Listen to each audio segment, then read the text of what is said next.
అతనికి మంచి గుణపాఠం నేర్పించాలని సంకల్పించాడు శ్రీమన్నారాయణుడు. ఆయన నారదుణ్ణి, నారదా, నీ వంటి ఉత్తమ భక్తులు చాలా దుర్లభమే. అందుకే నువ్వు సాలగ్రామంలో ఉండే గోవిందుడు అనే రైతును వెళ్ళి కలుసుకో.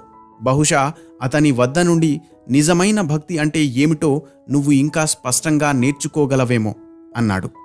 నారదుని అహంకారానికి దెబ్బ తగిలింది. ఎవడా గోవిందుడు? నాకంటే గొప్ప భక్తుడా అతడు? అతడెటువంటి వాడో ఇప్పుడే చూసి వస్తాను అంటూ బయలుదేరాడు నారదుడు రోషంతో.